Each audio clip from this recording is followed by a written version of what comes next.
स्वागत है दोस्तों आपका अपने चैनल द इंडियन गुरुजी में। दोस्तों आज हम पढ़ेंगे रीजनिंग। ठीक है दोस्तों, तो आइए शुरू करते हैं। बहुत ही इंटरेस्टिंग क्वेश्चन है दोस्तों।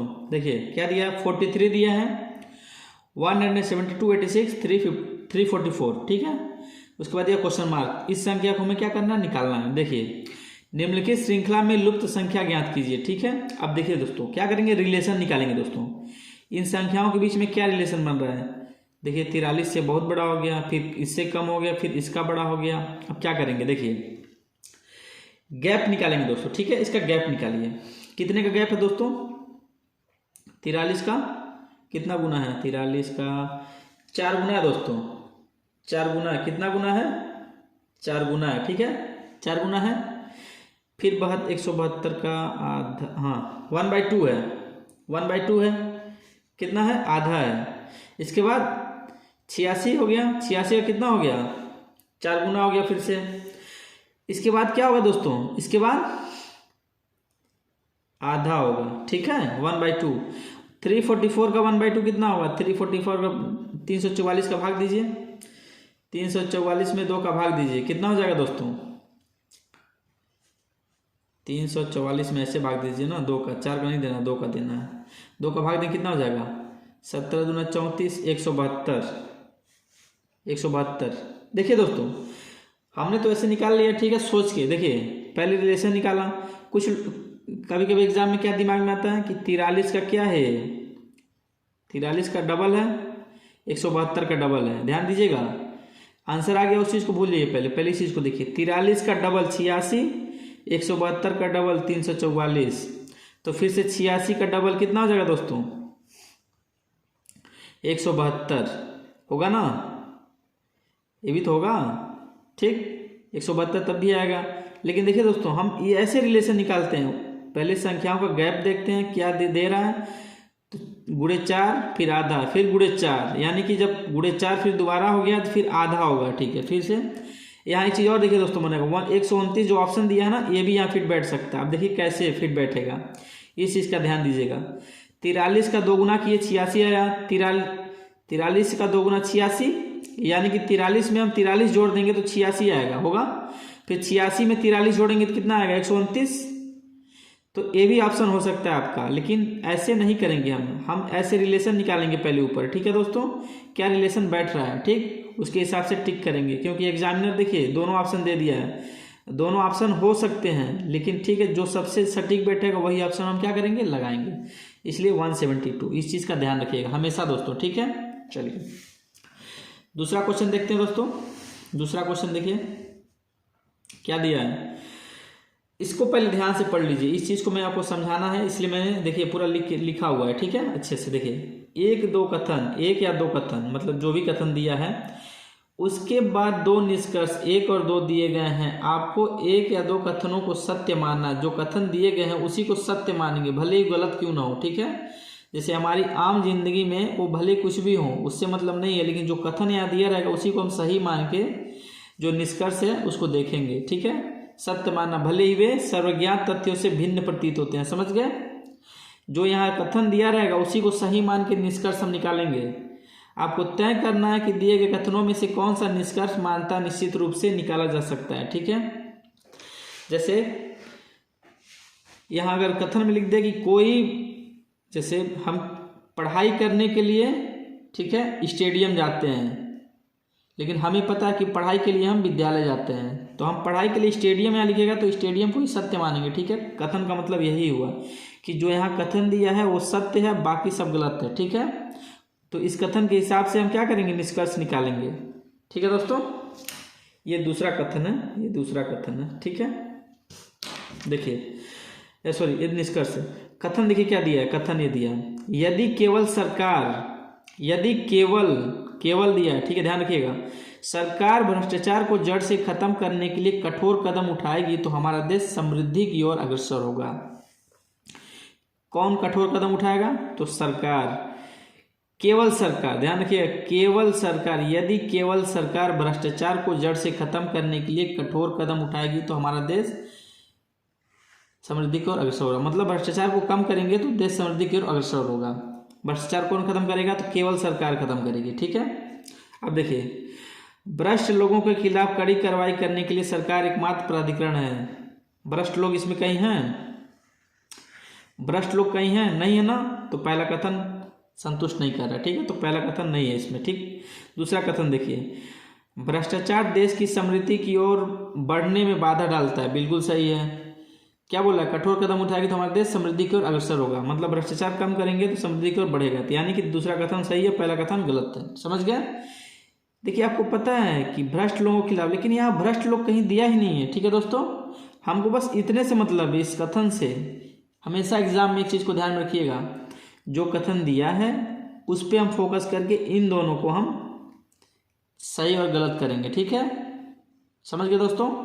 तो पहला कथन इसमें कहीं दिया, भ्रष्ट लोग कहीं दिया है? नहीं दिया है, तो पहला कथन गलत है, दूसरा कथन सही है। तो देखिए, दूसरा कथन किसमें है? केवल 2 निहित है, यानी कि दूसरा ऑप्शन। समझ गए दोस्तों? समझ गए कैसे करना है? चलिए अगला क्वेश्चन देखते हैं दोस्तों। चलिए दोस्तों देखिए, इसमें भी वही दिया है, निष्कर्ष वाला चीज़ दिया है, तो जो कथन देखिए, जो कथन दिया रहेगा उसी को हम सही मानेंगे, बाकी सब हमको नहीं पता है, ठीक है। ठीक है दोस्तों, समझ गए बात को? इसका मतलब क्या हो गया? चलिए तो शुरू करते हैं। कथन क्या दिया है? जनसंख्या विस्फोट के कारण भारत में जीवन की गुणवत्ता में गिरावट आई है। इसी एक कथन से हम दोनों को निष्कर्ष को निकालेंगे, ठीक है। अब अनुमान देखिए क्या दिया है, जनसंख्या और जीवन की गुणवत्ता परस्पर संबंधित है, तो सही बात है। जनसंख्या विस्फोट के कारण भारत में जीवन की गुणवत्ता में गिरावट आई है, यानी कि जनसंख्या के कारण गिरावट आ रही है, तो यानी कि संबंधित है, पहला कथन सही है, ठीक। अब देखिए दूसरा क्या, जीवन की गुणवत्ता का भारत में जनसंख्या से कोई संबंध नहीं है, बिल्कुल गलत है, क्योंकि यहाँ दिया जनसंख्या विस्फोट के कारण भारत में जीवन की गुणवत्ता में गिरावट आई है। जनसंख्या बढ़ा है तो गुणवत्ता कम हुई है, और यहाँ कोई संबंध नहीं बता रहा, यहाँ संबंध बता दिया है, यहाँ कोई संबंध नहीं बता रहा, यानी कि ये कथन गलत है। तो पहला कथन क्या है? सही है। तो पहला कथन देखिए कहाँ है? केवल दूसरा कथन, पहला दूसरा केवल एक निहित है, यानी कि तीसरा ऑप्शन हमारा क्या है? सही है, ठीक है दोस्तों। देखिए एक चीज़ हमेशा ध्यान रखिएगा, क्वेश्चन जब पढ़िएगा ना तो ये निर्देश ऊपर दिया है तो उसको जरूर पढ़ लीजिएगा, और जो कथन दिया रहता है उसी को हम सत्य मानते हैं, ठीक है। अगर वो पेन को पेंसिल बोल रहा है तो पेंसिल ही मानेंगे, उसके हिसाब से निष्कर्ष को हम निकालते हैं। समझ गए दोस्तों? तो जो यहाँ दिया रहेगा, उसने बोल दिया कि मनुष्य के मुख में 10 दांत होते हैं, तो 10 ही होते हैं, 32 नहीं मानेंगे आप, ठीक। अपने तरफ से नहीं मानना है, जो यहाँ कथन दिया है उसके हिसाब से आंसर को यहाँ पे टिक करना है, ठीक।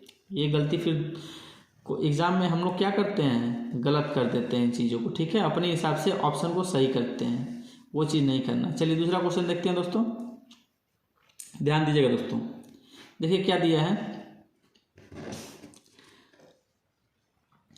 क्वेश्चन दिया है दोस्तों, निम्नलिखित प्रश्न में दिए गए विकल्पों में से संबंधित शब्द को चुनिए। देखिए पश्चिम उत्तर पूर्व। एक काम करिए, डायग्राम बना लीजिए। इधर क्या होता है? ईस्ट होता है, इधर क्या होता है? वेस्ट होता है, ऊपर नॉर्थ, नीचे साउथ। जब वेस्ट ले रहा है, देखिए पश्चिम ले रहा है, तो कौन सा दिशा बना रहा है? उत्तर पूर्व, ठीक है। और जब साउथ लेगा तो दक्षिण ले रहा है ना, अब दक्षिण, यानी दक्षिण यहाँ ले रहा है तो कहाँ जाएगा? ए वाला। ये कितना घूमा? देखिए पश्चिम से 90 डिग्री घूम गया, दक्षिण से 90 डिग्री घूम गया, ठीक। फिर यहाँ से 45 डिग्री घुमा, तो यहाँ से 45 डिग्री घुमा, तो क्या हो जाएगा?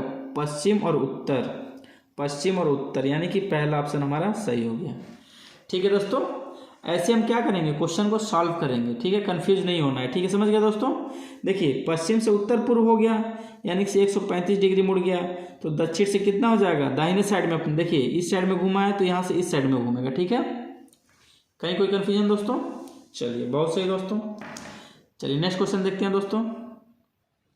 चलिए दोस्तों, यहाँ भी वही है, राष्ट्रपति कि कहाँ होता है? भारत में होता है। राजा कहाँ होता है? किस देश में राजा होता है? भारत में तो राष्ट्रपति होता है, सर्वोच्च राजा कहाँ का होता है? किस देश में? चारों देश दिया है, इंग्लैंड, चीन, जॉर्डन, फ्रांस। आप बोलेंगे इंग्लैंड में राजा होता है, तो इंग्लैंड में महारानी होती है दोस्तों, ठीक है, ठीक है, महारानी होती है। चीन में राष्ट्रपति होता है, फ्रांस में प्रधानमंत्री, ठीक है, या फिर राष्ट्रपति जो भी होते हैं, लेकिन राजा नहीं होते हैं, ठीक है। जॉर्डन में लेकिन क्या दोस्तों? राजा होता है। क्या होता है? राजा होता है।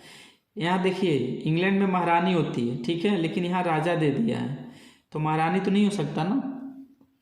राजा, जब राजा दिया है तो महारानी कैसे होगा, आप बताइए हमें। ठीक है दोस्तों, तो हमारा सी ऑप्शन क्या हो जाएगा, सही हो जाएगा। ठीक है, चलिए नेक्स्ट क्वेश्चन देखिए दोस्तों, अगला क्वेश्चन देखिए इस वाले में। देखिए क्या दिया है, दिया है निम्नलिखित प्रश्न में दिए गए विकल्पों में से संबंधित शब्द को चुनिए। ठीक है दोस्तों, संबंधित शब्द को क्या करना है, चुनना है। हंसी मजाक, ठीक है, हंसी मजाक। पटाखा है, पटाखा क्या होगा, विस्फोट। देखिए जब मजाक होता है तो हंसी होती है, पटाखा होता है तो क्या होता है, विस्फोट होता है। डर तो होता नहीं है, कुछ लोग डरते हैं कुछ लोग नहीं डरते हैं, ठीक है। डर अलग चीज़ है, कोई पटाखे से थोड़ी डर लगता है, बहुत सारी चीज़ों से लोगों को डर लगता होगा। गुस्सा, पटाखा से गुस्सा की जरूरत कोई संबंधित नहीं है। आग का गोला, पटाखा आग का गोला नहीं होता है, ठीक है। आग का गोला उसको नहीं बोल सकते, क्योंकि हम प्लास्टिक से भी आग लगा सकते हैं।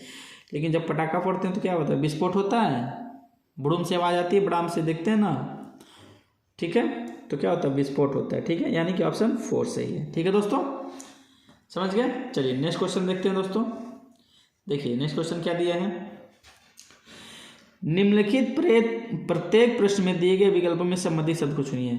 धान खेत, धान कहाँ होता है, खेत में प्रोड्यूस करते हैं, ठीक है। इस्पात कहाँ प्रोड्यूस करते हैं, लोहा में, कारखाना में, अयस्क में कि सोना में, किस जगह पे करते हैं दोस्तों, तो कारखाना में करते हैं दोस्तों, समझ गए। इस्पात कहाँ बनाते हैं हम, कारखाना में बनाते हैं ना, ठीक है। चलिए नेक्स्ट क्वेश्चन देखते हैं दोस्तों, नेक्स्ट क्वेश्चन पे आते हैं। देखिए दोस्तों फिर से वही आ गया कथन निष्कर्ष वाला। कथन क्या दिया है, सभी दार्शनिक पुरुष हैं, सुकरात एक दार्शनिक हैं, ठीक है। सभी दार्शनिक पुरुष हैं और सुकरात एक दार्शनिक थे। मतलब जो भी दार्शनिक होगा वो सिर्फ पुरुष होंगे, जो दार्शनिक है वो पुरुष ही होगा, महिला नहीं हो सकती, ठीक है। मतलब इसका है ना, बच्चा हो सकता है, कोई नहीं, पुरुष ही होगा। सुकरात क्या थे, एक दार्शनिक थे, ठीक। अब देखिए निष्कर्ष क्या दिया, सुकरात एक आदमी था, बिल्कुल सही है, ठीक है। अरे भाई इस निष्कर्ष से क्या बोलेंगे, सभी दार्शनिक पुरुष हैं तो, और सुकरात एक दार्शनिक है तो पुरुष होगा, तो सुकरात एक पुरुष था यानी कि आदमी था। महिलाएं दार्शनिक नहीं बन सकती, महिलाएं दार्शनिक नहीं बन सकती, ठीक है, सही बात है, यानी कि ये कथन सही है, ठीक है, सही है, यानी कि दोनों मान्य हैं, दोनों मान्य हैं। यहाँ महिलाएं कहीं जिक्र नहीं किया है, ठीक है, तो यानी कि ये भी सही है, ठीक है। महिलाएं दार्शनिक नहीं बन सकती, यहाँ कहीं लिखा नहीं है कि बन सकती हैं, ठीक है। सभी दार्शनिक पुरुष हैं, जो भी दार्शनिक पुरुष हैं, तो महिलाएं दार्शनिक नहीं बन सकेंगी ना, तभी तो पुरुष हैं सारे दार्शनिक, समझ गए। संबंधित क्या है, ठीक। चलिए यानी कि चौथा ऑप्शन हमारा सही है, ठीक है दोस्तों। चलिए नेक्स्ट क्वेश्चन देखते हैं दोस्तों। नेक्स्ट क्वेश्चन, इसको ध्यान से थोड़ा देखिएगा, इसमें बहुत लोग कंफ्यूज हो जाएंगे।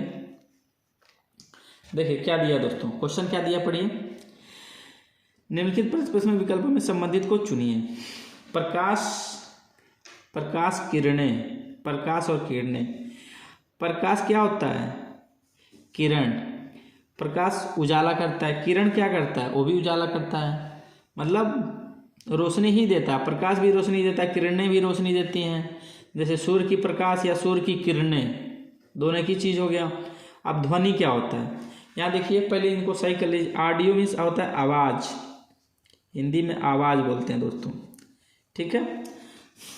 लहर, सुनना, दृश्य। दृश्य मीन्स मान लीजिए दिखता है कुछ भी, दृश्य कोई सीन, कोई जगह है, किस चीज़ को हम देख रहे हैं, ठीक है। तो ऐसा होता है ना कि सुबह का दृश्य या शाम का दृश्य, दोपहर का दृश्य, ठीक है, पहाड़ का दृश्य, नदियों का दृश्य, ऐसे होता है। सुनना, सुनने अलग चीज़ हो गया, सुनते हैं हम किसी चीज़ को। लहर, पानी की लहरें होती हैं, नदी में, समुद्र में लहरें होती हैं। आवाज़, आवाज़ क्या किससे संबंधित है, ध्वनि और आवाज़। अरे ध्वनि बोलिए चाहे आवाज़ बोलिए, वैसे ही प्रकाश बोलिए चाहे किरणें बोलिए, दोनों संबंधित हैं। वैसे ध्वनि है आवाज़, ऑडियो इंग्लिश वर्ड है, उसको हिंदी में आवाज़ बोलते हैं, ठीक है दोस्तों। तो क्या हो जाएगा, पहला ऑप्शन हमारा सही हो जाएगा। समझ गए दोस्तों कैसे हम निष्कर्ष निकालते हैं, मतलब कैसे यहाँ पे देखिए निष्कर्ष नहीं निकालना, यहाँ पे टैली करना है। यहाँ प्रकाश किरणों से संबंधित है तो ध्वनि आवाज़ से संबंधित होगी, जाहिर सी बात है, ठीक है, ठीक है दोस्तों। तो दोस्तों आज रीजनिंग में इतना ही। आज का अच्छा लगा और वीडियो दोस्तों, तो वीडियो को लाइक कर दीजिएगा, वीडियो को शेयर कर दीजिएगा और चैनल को सब्सक्राइब कर लीजिएगा। जय हिंद दोस्तों।